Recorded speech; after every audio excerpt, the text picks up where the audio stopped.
Good afternoon students. तो कैसे हैं आप सब। मैं साहिल रावत, आपका इंग्लिश मेंटोर, स्वागत करता हूं बच्चों आपका आज की क्लास में। तो चलते हैं सीधा क्लास की तरफ। In the last class we have seen the explanation of the chapter we are not afraid to die if we can all be together. हम एक्सप्लेनेशन देख चुके हैं बच्चों। In today's class we will discuss the question and answers of this chapter. Okay, let's start with the first question.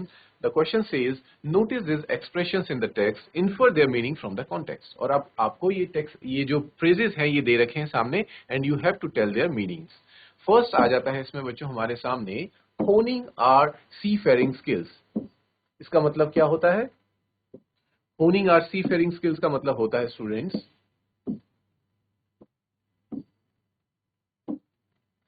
this refers to the efforts made by the author and his wife to perfect or sharpen their seafaring skills. यानी कि honing का मतलब होता है, जैसे कहते हैं कि अगर आप किसी स्किल में माहिर हैं, कोई चीज है जो आपको आती है, आप उस चीज को और बेहतर बनाने के लिए क्या करते हैं, ज्यादा से ज्यादा प्रैक्टिस करते हैं। उसी को कहा जाता है बच्चों क्या करना, उस फील्ड में, पर्टिकुलर फील्ड में, पर्टिकुलर नॉलेज में आपको क्या बनना है, माहिर होना है, उसी को कहा जाता है होनिंग आर सी फेरिंग स्किल्स। यानी कि हम अपनी सी फेरिंग स्किल्स को क्या कर रहे थे, और ज्यादा उसकी जो धार है उसको और ज्यादा तेज कर रहे थे, यानी कि खुद को शार्प कर रहे थे, अपनी स्किल्स को और बेहतर बना रहे थे। क्लियर हो गया फर्स्ट। सेकंड जो बच्चों वर्ड है आपके सामने, that is ominous silence. Ominous silence का मतलब क्या हो जाता है? The silence here refers to an impending danger. मैंने आपको चैप्टर पढ़ाते हुए भी बताया था कि जब कोई खतरा आने वाला होता है, जब कोई मुसीबत आने वाली होती है, उससे पहले जो शांति होती है, जिसे वैसे तो देखो बच्चों, शांति को हमेशा क्या माना जाता है, peace is always considered in a positive way. ठीक है, पीस हम हमेशा मानते हैं कि शांति बहुत अच्छी है, लेकिन एक मुसीबत और या फिर दुर्घटना के होने से पहले की जो शांति होती है उसको क्या माना जाता है, बहुत बुरा माना जाता है। And that is called ominous silence. कुछ बुरा होने से पहले की जो शांति होती है, जो सन्नाटा होता है, इवन हम उसे शांति भी नहीं कहेंगे बल्कि वी सेड सन्नाटा जो होता है, दैट इज कॉल्ड ओमिनस, जिससे हमें पता चल जाता है कि कुछ ना कुछ गड़बड़ होने वाली है। Mayday calls. Mayday calls क्या होता है बच्चों? Mayday calls are radio telephonic words which signal aircraft और ship stuck in disastrous situation. Mayday calls उन्हें कहा जाता है बच्चों जब कभी भी कोई समुद्री जहाज या फिर कोई आप कह सकते हैं हवाई जहाज जब हवा में या फिर समुद्र में फंस जाता है, तो वो आसपास के इलाकों में क्या करता है, रेडियो के थ्रू वायरलेस कम्युनिकेशन स्थापित करने की कोशिश करता है ताकि वो हेल्प मांग सके। उन्हीं कॉल्स को क्या कहा जाता है बच्चों? मेडे कॉल्स कहा जाता है, जो कि इस चैप्टर में जो कैप्टन है और उनकी वाइफ है वो बहुत कोशिश कर रहे होते हैं कि शायद वो किसी से कनेक्ट हो सके, लेकिन ऐसा पॉसिबल नहीं हो पाता है। अगला वर्ड था बच्चों हमारे पास pin pricks in the vast ocean. Pin pricks in the vast ocean का मतलब होता है this phrase expresses the search of two small islands in the vast ocean. मतलब बहुत बड़ी जगह में दो छोटी सी चीजों को ढूंढना, जैसे कि कहते हैं ना कि भूसे में तिनके को ढूंढना या फिर घास में सुई को ढूंढना, उसी को कहा जाता है बच्चों pin pricks in the vast ocean. मतलब इतने बड़े समुद्र में दो छोटे से आइलैंड्स को ढूंढना उनके लिए क्या था, it was a very tough task, therefore it is called pinpricks in the vast ocean. Next word is students a tousled head. A tousled head का मतलब होता है this refers to the hair in disarray or the disarranged hair of the author's son Jonathan. ठीक है, tussle head मतलब जब आप सो करके उठते हैं बच्चों, तो जो आपके बाल होते हैं, जैसे आपको रात को सोने जाते हैं, whenever you go to sleep bed and you rise after in the morning, you see that जो आपके बाल होते हैं वो कैसे बिखरे हुए रहते हैं ना, तो उन्हीं बिखरे हुए बालों को क्या कहा जाता है? अ टसल्ड हेड। क्लियर है बच्चों? जैसा कि जोनाथन के साथ था, जब जोनाथन सो करके उठता है तो उसके बाल कैसे होते हैं, बिखरे हुए रहते हैं, that is called a tousled head. तो इन वर्ड्स को आप नोट कीजिए बच्चों, और मीनिंग्स को भी नोट कीजिए, और सिर्फ नोट नहीं करना बल्कि आप लोगों को इनको याद भी करना है। ओके स्टूडेंट्स, नेक्स्ट क्वेश्चन देख लेते हैं। List the steps taken by the captain. हमें कुछ स्टेप्स के बारे में बताना है जो कि कैप्टन लेते हैं। फर्स्ट है to protect the ship when rough weather begin. जब ये जो खराब मौसम जब शुरू ही हुआ रहता है, तो उस वक्त जो हमारे कैप्टन है वो क्या करते हैं। और सेकंड हो जाता है बच्चों to check the flooding of the water in the ship. Check का मतलब है यहाँ पे है वो चेक करना नहीं, बल्कि चेक का मतलब है स्टॉप करना। जब जहाज के अंदर पानी बहुत ज्यादा भर रहा होता है, तो उस पानी को रोकने के लिए, पानी के बहाव को रोकने के लिए कैप्टन क्या क्या चीजें करते हैं, उनको कहा जाएगा बच्चों टू चेक। ठीक है, तो पहले हम बताएंगे कि जब तूफान आया ही था, शुरू ही हुआ था, तब कैप्टन ने क्या किया, और जब पानी भरने लगा तो कैप्टन ने क्या किया। तो फर्स्ट पार्ट का आंसर जान लेते हैं बच्चों। When the rough weather began, the captain slowed down the boat by dropping the storm jib. जैसे ही रफ वेदर यानी कि मौसम जो खराब होने लगा था, तो कैप्टन ने क्या किया, उन्हें महसूस हो गया था कि अब उन्हें अपनी बोट या फिर शिप की स्पीड जो है उसको स्लो डाउन करना पड़ेगा। बिकॉज अगर स्टूडेंट्स मौसम बहुत खराब होता है तो शिप की स्पीड को स्लो डाउन करना पड़ता है, नहीं तो ऐसे में क्या होता है, शिप के पलटने का खतरा रहता है। इस वजह से शिप को स्लो डाउन करना था। स्लो डाउन करने के लिए उन्होंने क्या किया, जो जिब होता है, मैंने आपको लास्ट क्लास में बताया था बच्चों, जैसे बोट है, बोट में जो फ्लैग्स लगे रहते हैं उनको डाउन कर दिया जाता है, उनको नीचे उतार दिया जाता है, क्योंकि ये भी क्या करते हैं, ये हवा की डायरेक्शंस, हवा की फोर्स को हेल्प लेते हुए बोट को आगे बढ़ाने में मदद करता है। तो इसलिए इनको डाउन कर दिया जाता है ताकि जो स्पीड है वो भी कम हो जाए, और ऐसा ही कैप्टन भी करते हैं। He lashed heavy mooring rope in a loop across the stern, यानी कि वो क्या करते हैं बच्चों, आपने ये भी देखा होगा, बोट से इस तरह की रोप से अटैच जो एंकर्स होते हैं इनको क्या कर दिया जाता है, नीचे छोड़ दिया जाता है। बहुत भारी एंकर्स होते हैं, ये नीचे जाकर के क्या हो जाता है बच्चों, जो सतह होती है उसमें गड़ जाते हैं, और जैसे ये नीचे गिरते हैं ये बोट को क्या कर देते हैं, हैवी कर देते हैं, बहुत भारी हो जाती है बोट, और आगे बहुत कम स्पीड से जाने लगती है, स्पीड कम हो जाती है।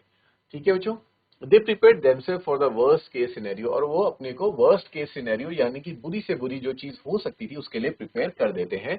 क्या करने लग जाते हैं, बाय डबल लैशिंग एवरीथिंग, हर चीज को क्या करने लग जाते हैं, लैशिंग मतलब होता है बच्चों बांधने लग जाते हैं, हर चीज को टाइटली बांधने लग जाते हैं, डबल डबल बांधने लगते हैं। Going through life raft drill, और एक लाइफ राफ्टिंग ड्रिल होती है कि जैसे आपके स्कूल में बच्चों कई बार आपको इस तरह से ड्रिल कराई जाती होगी कि अगर इन केस ऑफ फायर आपको ड्रिल कराई जाएगी कि स्कूल से बाहर कैसे निकलना है, या फिर भूकंप आ गया, अर्थक्वेक आ गया, तो उसके लिए ड्रिल जो करवाई जाती है, सेम तरह की ड्रिल्स किस में भी होती है बच्चों, शिप्स में भी होती हैं, कि अगर कभी तूफान हिट कर देता है तो किस तरह से वहां से बचकर निकलना है। ठीक है, तो वो ड्रिल्स को परफॉर्म करने लग जाते हैं। Attaching life lines and donning life jackets, वो क्या करते हैं, जो आपने देखा होगा इस तरह की बोट्स जिसमें जो हवा से भरी रहती है वो कैरी करके चलती हैं, जो शिप्स है उनको वो नीचे पानी में उतार देते हैं, कि अगर हमारी जो बोट है वो वेफेयर वो अगर पलट जाती है तो वो किस में बैठ जाएंगे, इस वाली बोट में आकर के बैठ जाएंगे। और सबके सब क्या पहन लेते हैं बच्चों, लाइफ सेविंग जैकेट्स पहन लेते हैं और ऑयल स्किन्स लगा लेते हैं। Later the narrator manage to stretch canvas, और वो जो कैनवस का कपड़ा होता है उसको क्या करते हैं, उसको स्ट्रेच करके वाटर प्रूफ कर देते हैं, hatch covers across the गेपिंग holes, और जो होल्स आ गए थे उसको कवर करने की कोशिश करते हैं ताकि पानी अंदर ना आ सके उस कैनवस के कपड़े से। क्लियर है बच्चों, तो इस फर्स्ट पार्ट को नोट करें, फिर सेकेंड पार्ट देखेंगे। नेक्स्ट पार्ट देखते हैं स्टूडेंट्स इसका, कि जो फ्लडिंग हो रही थी शिप के अंदर उसको रोकने के लिए कैप्टन ने क्या क्या चीजें करी। To check the flooding of water in the ship, he put waterproof hatch covers across the gaping holes which diverted the water to the side. वो क्या करते हैं बच्चों, फ्लडिंग को रोकने के लिए शिप में वाटरप्रूफ हैच को कवर कर देते हैं बच्चों, गेपिंग होल्स में, उन होल्स में जहां से पानी आ रहा होता है, जो क्या कर देता है बच्चों, आते हुए पानी को भी अंदर आते हुए पानी को क्या कर देता है, डाइवर्ट कर देता है। डाइवर्ट का मतलब होता है उसकी दिशा को चेंज कर देता है, डायरेक्शन चेंज कर देता है। When the hand pump got blocked, और जब उनका हैंड पंप जो है वो ब्लॉक हो जाता है, he connected a spare electric pump to an out pipe in order to drain out the water. हम देखते हैं कि जो उनका दूसरा इलेक्ट्रिक पंप जो था वो खराब हो जाता है, क्योंकि उसमें क्या जम जाता है बच्चों, मलबा भी फंस जाता है, इस वजह से वो भी शॉर्ट सर्किट होता है। तो वो एक स्पेयर इलेक्ट्रिक पंप को ढूंढ करके लाते हैं, उसकी मदद से पानी को ड्रेन करने लगते हैं। After 36 hours of continuous pumping, वो कितने देर तक बच्चों, 36 घंटों तक कंटिन्यूस पंप करते रहते हैं, तब जाके they reach the last few centimetres of water, तब जाकर के वो शिप में से पूरा पानी बाहर ड्रेन आउट कर पाते हैं। इसको नोट कीजिए स्टूडेंट्स।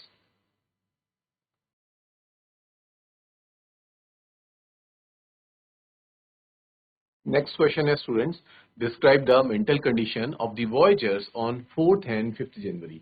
यानी कि वॉयजर्स किसे कहेंगे बच्चों, जितने भी क्रू मेंबर्स हैं, यानी कि जो भी लोग शिप पर थे। तो शिप पर कितने लोग थे स्टूडेंट्स, याद कीजिए, एक कैप्टन हो गए, उनकी वाइफ, उनके दो बच्चे, 2 चिल्ड्रन, और 2 क्रू मेंबर्स। Clear students? तो टोटल कितने हो गए? 1 2 3 4 5 6, टोटल वो 6 वॉयजर्स थे किस पर? शिप पर। और उनकी जो मेंटल कंडीशन है यानी कि मानसिक हालत है वो कैसी थी? क्योंकि देखो बच्चों, जब कभी भी हम किसी प्रॉब्लम से डील कर रहे होते हैं तो फिजिकली तो इंसान हर्ट होता है, परेशान होता है, दुखी होता है या फिर थकता है, लेकिन साथ ही साथ मानसिक रूप पे भी mental, in the mental form also he gets disturb. तो उस वक्त उनकी फोर्थ एंड फिफ्थ को उनकी मेंटल कंडीशंस कैसी थी ये जान लेते हैं।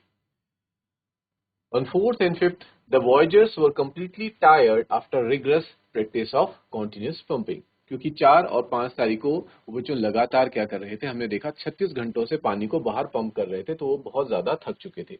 It was on January 4 that they ate their first meal. 4 जनवरी को बच्चों अपना पहला जो मील है 2 दिन के बाद वो खाते हैं, मील यानी कि खाना खाते हैं। आफ्टर अ शॉर्ट रेस्पाइट, और थोड़े देर का रेस्ट लेते हैं। They continue to face bad weather conditions. क्यों ज्यादा देर तक रेस्ट नहीं ले पाते? क्योंकि जो वेदर है वो ठीक होने का नाम नहीं लेता, वो और ज्यादा खराब होता जा रहा होता है। In the by the morning of January 5, morning 5 जनवरी तक सिचुएशन ग्रू डेस्परेट। सिचुएशन जो है और ज्यादा डेस्परेट यानी कि बहुत ज्यादा खराब हो जाती है। The narrator try to comfort the children. Narrator बच्चों को कंफर्ट करने की कोशिश करते हैं, क्योंकि सबसे ज्यादा मासूम या फिर हम कह सकते हैं नाजुक होते हैं वो बच्चे ही होते हैं, तो वो उनको कंफर्ट करना चाह रहे थे ताकि वो ना डरे। But it is worth noting that in spite of so many difficulties the children displayed immense fearlessness। लेकिन ये बात नोट करने लायक है कि इतना खतरनाक सिचुएशन में, लाइफ और डेथ वाली सिचुएशन में वो लोग फंसे हुए थे, लेकिन उसके बावजूद भी बच्चों, जो बच्चे हैं वो क्या होते हैं, बिल्कुल भी डरते नहीं है, बल्कि वो क्या शो करते हैं? फेयरलेसनेस यानी कि निडरता का प्रदर्शन करते हैं। फेयरलेसनेस हो जाएगा बच्चों आपका निडरता। बिल्कुल निडर रहते हैं और सभी कठिनाइयों का सामना करते हैं। इवन जो छोटा बच्चा जोनाथन होता है वो तो ये भी कहता है कि हम मरने से नहीं डरते अगर हम पूरी फैमिली एक साथ हैं तो। इसी से बच्चों किसको हिम्मत आती है? जो कैप्टन है उनको भी हिम्मत मिलती है कि अगर इतने छोटे बच्चे इतना पॉजिटिव फील कर रहे हैं, इतना डटकर इस सिचुएशन का सामना कर रहे हैं, तो हमें भी हार नहीं माननी चाहिए।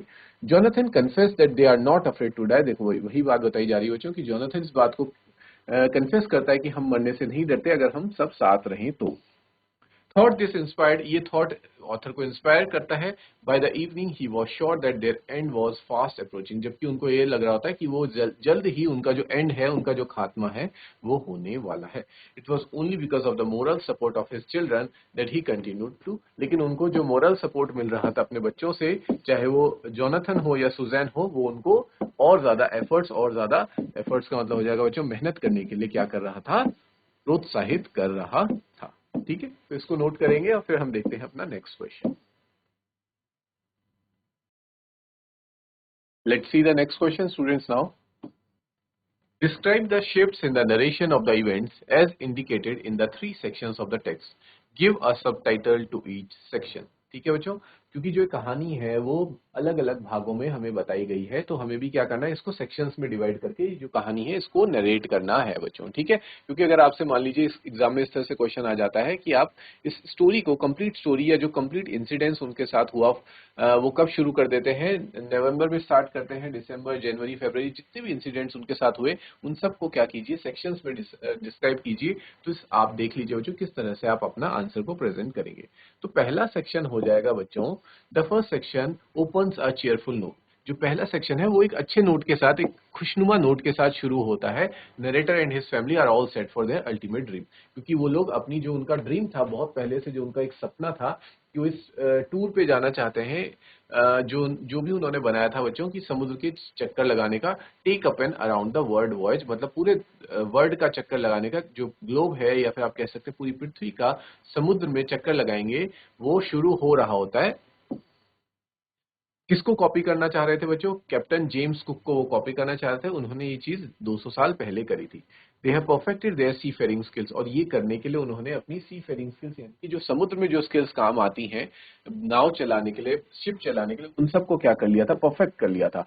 They begin the voyage and despite of bad whether they celebrate Christmas on the wave walker. वो अपना वॉयज स्टार्ट करते हैं और कई 3 साल तक वो उसमें ट्रेवल करने के बाद जब वो इंडियन ओशन की तरफ आते हैं बच्चों, तब वो कौन सा टाइम रहता है, क्रिसमस का टाइम रहता है, और क्रिसमस को सेलिब्रेट भी करते हैं कहाँ पर, वेव वॉकर तक। तो ये तो था फर्स्ट सेक्शन बच्चों, जब अभी तक सारी चीजें बहुत सही चल रही थी, कुछ भी उनकी लाइफ में प्रॉब्लम्स नहीं आई हुई थी। अब सेकंड सेक्शन से बच्चों क्या होगा, उनकी लाइफ में प्रॉब्लम्स आना शुरू हो जाएंगी।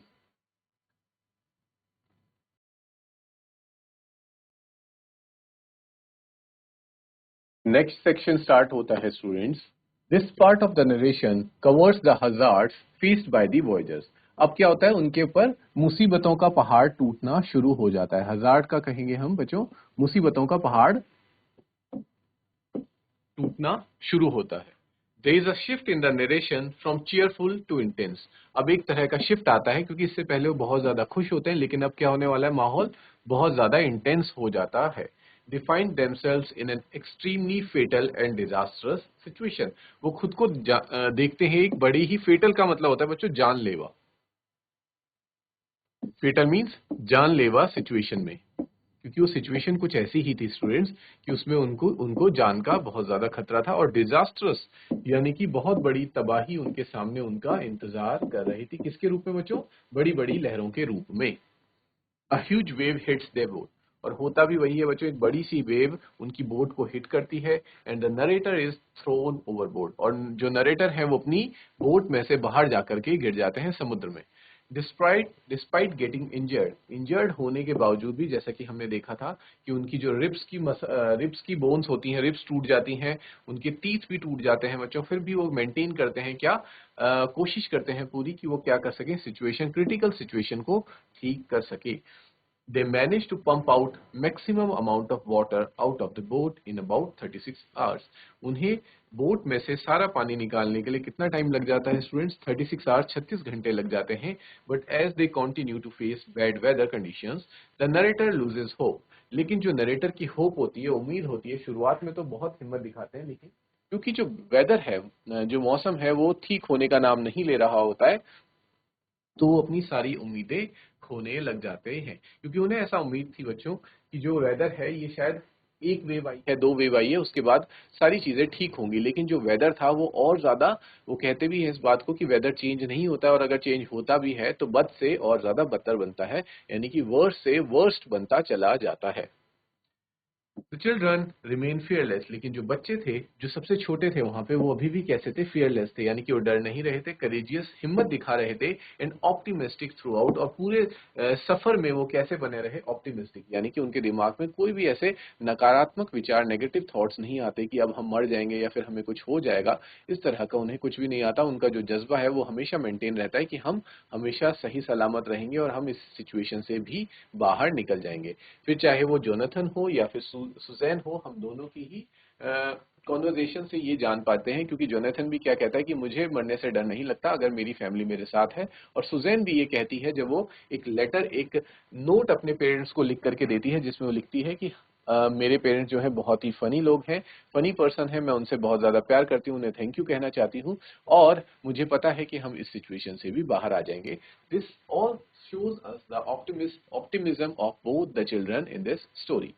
क्लियर है बच्चों? थर्ड सेक्शन देखते हैं स्टूडेंट्स अब। The children provide moral support to the narrator and he continues with his efforts. जो मोरल सपोर्ट है वो देने का काम कौन करते हैं, जो बच्चे हैं वो ऑथर को, नरेटर को मोरल सपोर्ट देते हैं, जबकि जो नरेटर है बच्चों, एक पल के लिए उसकी हिम्मत क्या होने वाली होती, टूटने वाली होती है। Under the captaincy of the narrator they manage to reach the Amsterdam, और वो कैसे भी करके मैनेज कर लेते हैं, कौन से आइलैंड में पहुंच जाते हैं बच्चों, एलए, एम्स्टरडैम में वो पहुंच जाते हैं। The narrator proves his seamanship and receives the title of the best daddy and the best captain from his children. और नरेटर अपनी जो क्वालिटी है, जो स्किल्स है, उनको प्रूव कर देता है, और उसके बच्चे उसको क्या टाइटल दे देते हैं, द बेस्ट डैडी का, और द बेस्ट कैप्टन का भी उसको टाइटल मिल जाता है अपने बच्चों से। ये जो about 3 sections can be titled as follows. इन सेक्शंस को आप क्या कह सकते हैं बच्चों, द फर्स्ट सेक्शन था उसे कहा जाएगा round the world voyage begins, यानी कि जो दुनिया का सफर करने का जो शुरुआत है वो उस दिन हो जाती है फर्स्ट सेक्शन में। सेकेंड सेक्शन में the attack of the big wave, क्योंकि अगले पार्ट में क्या होता है बच्चों, एक बिग वेव आकर के उन पे अटैक करती है। और थर्ड सेक्शन यानी कि फाइनल सेक्शन को आप क्या लिख सकते हैं, अल्टीमेट विक्ट्री, यानी कि इतनी सारी कठिनाइयों को का सामना करने के बावजूद भी वो क्या करते हैं, विक्टोरियस बाहर निकलते हैं, यानी कि जीत करके बाहर निकलते हैं। तो इसे हम लिखेंगे अल्टीमेट विक्ट्री। यहां तक क्लियर है बच्चों थर्ड सेक्शन भी, और क्या क्या नाम रहेंगे उन सेक्शंस के, तो इसको नोट कीजिए। फिर हम देखते हैं नेक्स्ट क्वेश्चन। नेक्स्ट क्वेश्चन है students, what difference did you notice between the reaction of adults and the children when faced with danger? यानी कि हमें क्या बताना है, डिफरेंस बताना है। डिफरेंस यानी कि अंतर हमें बताना है जब कभी भी कोई सिचुएशन या फिर कोई खतरा, डेंजर यानी कि कोई खतरा हमारी लाइफ में आता है, तो उस खतरे को देख करके जो एडल्ट्स होते हैं यानी कि बड़े लोग जो होते हैं वो कैसे रिएक्ट करते हैं, कैसी प्रतिक्रिया करते हैं, और जो बच्चे होते हैं, चिल्ड्रन होते हैं, उनकी क्या प्रतिक्रिया रहती है। इन दोनों प्रतिक्रियाओं में क्या डिफरेंस है वो हमें बच्चों बताना है इस क्वेश्चन में। तो देख लेते हैं। द एडल्ट्स एग्जिबिट इमेंस करेज, जो एडल्ट्स होते हैं, ठीक है, क्योंकि वो बड़े हैं तो उन्हें क्या दिखाना पड़ता है बच्चों, साहस दिखाना पड़ता है, हिम्मत दिखानी पड़ती है। The narrator acts as the true captain of the ship and works out every possible way to handle the sudden crisis. और नरेटर भी जो थे वो भी यही करते हैं, क्योंकि वो कैप्टन भी थे इस शिप के और उनको कैप्टन वाली रिस्पॉन्सिबिलिटी निभानी थी, और वो हर एक काम करते हैं जो ये अचानक से आया हुआ क्राइसिस था, मुसीबत थी, उससे बाहर निकलने के लिए। It's mainly because of his undaunted efforts that they survive, और उसके वो एफर्ट्स थे जिनके वजह से वो क्या कर पाते हैं, सबके सब सर्वाइव कर लेते हैं, यानी कि उनकी जान बच जाती है। मैरी सपोर्ट्स हर हस्बैंड, जो उनकी वाइफ मैरी थी वो भी अपने हस्बैंड को सपोर्ट करती हैं। In the navigation of the ship, वो क्या करती हैं, शिप को नेविगेट यानी कि सही रास्ते पे ले जाने का काम करती हैं, क्योंकि जो कैप्टन होते हैं बच्चों, कैप्टन का काम होता है व्हील्स को संभालना, वो व्हील्स मैरी को दे देते हैं और वो सारी चीजें शिप को ठीक करने में लग जाते हैं। Larry and Herb to work endlessly to pump out the water, जो लैरी और हर्ब थे, जो दो क्रू मेंबर्स थे बच्चों, एक अमेरिका से और एक स्पेनिश, वो भी पूरे जान लगा देते हैं और एंडलेसली यानी कि बिना थके हुए और रुके हुए काम कर रहे होते हैं पानी को बाहर निकालने में। ठीक है बच्चों, तो ये तो हमें बता दिया है कि जो एडल्ट्स का क्या रोल था जब मुसीबत आई थी तो उस चीज को फेस करने में। नेक्स्ट देखते हैं, however when things still do not seem to work out, the adults lose hope and wait for their end with a heavy heart. लेकिन जब चीजें ठीक नहीं हो रही होती इतनी मेहनत करने के बावजूद भी, तो जो एडल्ट्स थे यानी कि जितने भी बड़े थे वो क्या कर देते हैं, वो अपनी हिम्मत हार जाते हैं। लूज होप का मतलब है हिम्मत हार देना, और वेट फॉर देयर एंड, अपने अंत का बच्चों वो इंतजार करने लगते हैं। हमने देखा था कि किस तरह से मैरी और जो कैप्टन थे वो एक दूसरे का हाथ पकड़ के बैठे रहते हैं और देख रहे होते हैं, और वो महसूस भी कर रहे होते हैं कि शिप में पानी भरता जा रहा है, और वो इस बात का वेट कर रहे होते हैं कि जो उनका एंड है वो अब पास आता जा रहा है। At this point they are motivated by their children, लेकिन इस पॉइंट पे उनको कौन मोटिवेट करता है, उनके चिल्ड्रन ही उनको मोटिवेट करने का काम करते हैं, वही उनकी मोटिवेशन बनते हैं। The children often offer moral support to the adults, children क्या करते हैं बच्चों, क्योंकि चिल्ड्रन और किसी चीज में हेल्प नहीं कर पा रहे होते हैं, क्योंकि वो बहुत छोटे थे, ठीक है, वो पानी बाहर निकालने में या दूसरी चीजें नहीं कर सकते थे, क्योंकि those things were very dangerous for them, they could get hurt. ये सब करने में उनको क्या हो सकता था बच्चों, चोट भी आ सकती थी, वो जख्मी भी हो सकते थे। तो इस तरह के काम उनको नहीं दिए गए, उनको सिर्फ ये बोला गया कि तुम खुद को एक जगह पे सुरक्षित रहो और इधर उधर बाहर नहीं निकलना है। ठीक है बच्चों, तो ये उनको क्या दिए गए थे, इंस्ट्रक्शंस दिए गए थे। लेकिन वो सिर्फ और सिर्फ क्या करने का काम कर रहे थे, वो अपने पेरेंट्स को एक मोरल सपोर्ट देने का काम कर रहे थे। The display maturity and tolerance, वो क्या कर रहे थे, मेच्योरिटी दिखा रहे थे यहाँ पे, और टॉलरेंस यानी कि सहन शक्ति। सहन शक्ति कैसे बच्चों, जब जोनाथन को सुजैन को चोट लग जाती है और काफी क्रिटिकल इंजरी उसे होती है, उसके बावजूद भी उस चीज को क्या करती है, वो किसी को नहीं बताती और उस चीज को खुद ही टॉलरेट कर रही होती है। जोनाथन एक्सप्रेसेस हिज फेयरलेसनेस, और जो जोनाथन था वो अपनी फेयरलेसनेस को, निडरता को दिखाता है जब वो कहता है कि वो उसे मरने से डर नहीं लगता अगर वो अपनी फैमिली के साथ है। Sue expresses her love and gratitude for her parents. Sue अपने प्यार को, अपने ग्रेटिट्यूड को, वो कितनी ज्यादा थैंकफुल थी अपने पेरेंट्स के लिए, इस चीज को एक्सप्रेस करती है। कैसे एक्सप्रेस करती है, वो अपने पेरेंट्स के लिए ग्रीटिंग कार्ड बनाती है। She is strong enough to not let her parents know about her serious injuries. वो इतनी स्ट्रांग थी कि वो अपने पेरेंट्स को अपनी इंजरीज के बारे में भी ज्यादा नहीं बताती, क्योंकि वो जानती है कि वो अभी दूसरे कामों में क्या है, इंगेज है, वो उनको सेव करने की कोशिश कर रहे हैं। इस वजह से वो उनको दूसरी परेशानियां या फिर चिंताएं नहीं देना चाह रही थी। She did not want to bother her parents in the times of crisis. वो ऐसे क्राइसिस के वक्त में जब बहुत बड़ी सिचुएशन या बहुत बड़ी प्रॉब्लम्स उनके सामने थी, उसके पेरेंट्स के सामने थी, तो वो उनको उनके ध्यान को नहीं भटकाना चाह रही थी और उनको और ज्यादा परेशान नहीं करना चाह रही होती है। ठीक है बच्चों, तो इस तरह से जो चिल्ड्रन है, बच्चे हैं, वो भी बड़ों का पूरा सपोर्ट देते हैं ऐसे डेंजरस सिचुएशन में। तो स्टूडेंट्स, इसी के साथ हमारे इस चैप्टर के क्वेश्चन आंसर्स भी आज कंप्लीट हो जाते हैं और नेक्स्ट क्लास में we will start with a new chapter. एक नए चैप्टर के साथ हम शुरुआत करेंगे नेक्स्ट क्लास की। Students, till then take care, have a good day and thank you students.